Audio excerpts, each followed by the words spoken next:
ang Aba Yawawa. Halahaya ay lumikha sa ating amang si Adan at sa ating inang si Eva. At mula sa kanila ay pinuno ang mundo ng mga tao sa paligid ng halamanan at pinarami ang kanilang lahi.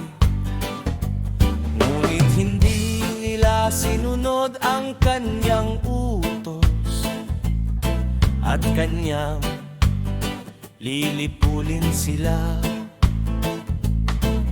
Ngunit kung kanilang sinunod ang kanyang utos, noon sana'y pinuspos niya ng langit at lupa sa kanila.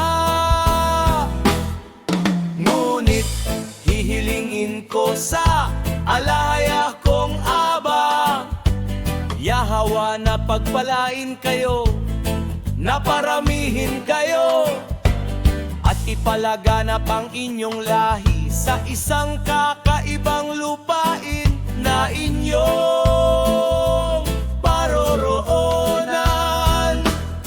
At ngayon, o aking mga anak, masdan, dadalhin kayo ng alahaya sa loob ng isang arka tungo sa isang lupaing hindi ninyo napuntahan kailanman. At ang alahayang Aba Yahawa ng lahat nating dalisay na mga ama ay sumainyo!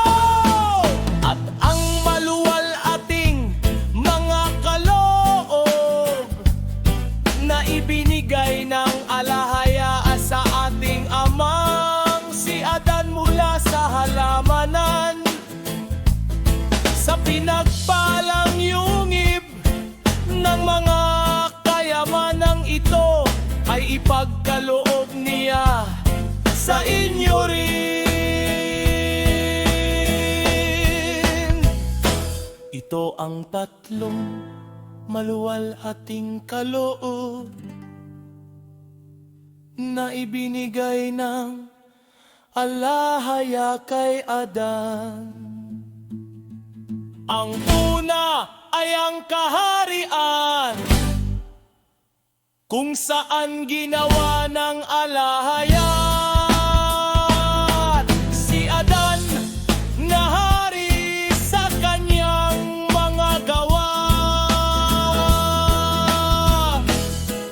Ang ikalawang maluwalhating kaloob ay ang pagkakahan, dahil hiningahan ng alahaya ang kanyang mukha ng espiritu ng buhay. At ang ikatlong maluwalhating kaloob ay ang propesya, sapagkat si Adan ay nagpropesya tungkol sa kung ano ang nasa isip ng alahaya Aba Yahawa na gawin. Ngunit hihilingin ko sa Aba Yahawa kong alahaya na ipagkaloob ang tatlong maluwal ating kaloob na iyon sa inyong mga inapo.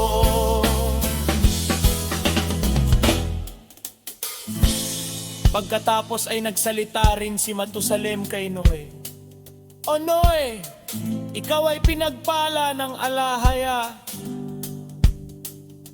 Binabalaan kita tungkol sa baha, at sinasabi sa iyo na ako ay aalis mula sa iyo upang makapiling ang lahat ng ating mga ama na nauna sa akin. Ngunit ikaw, na maiwang mag-isa kasama ng iyong mga anak sa banal na bundok na ito, sundin mo ang utos na ibibigay ko sa iyo, at huwag mong pabayaan ang anuman sa mga sinabi ko sa iyo. Masdan!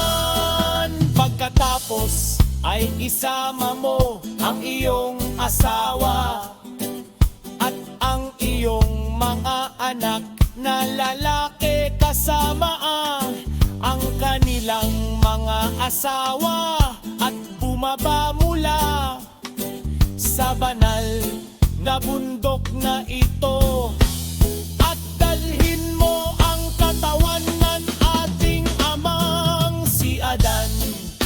Pumasok ka sa arka at ilagay ito doon, hanggang sa ang tubig ng baha ay humupa mula sa balat ng lupa. O aking anak, kapag malapit ka nang mamatay, utusan mo ang iyong panganay na anak na si Sem, na kunin si Melkisedek, anak ni Kainan at apo ni Arphaxad, sapagkat si Melkisedek na iyon ay kahanang kataas-taasang halahayan.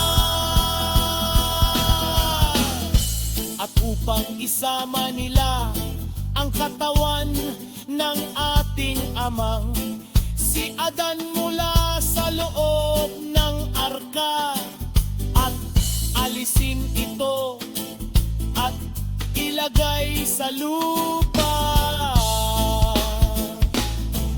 At si Melkisedek ay tatayong maglilingkod sa bundok na iyon na nasa gitna ng mundo, sa harap ng katawan ng ating amang si Adan, magpakailanman.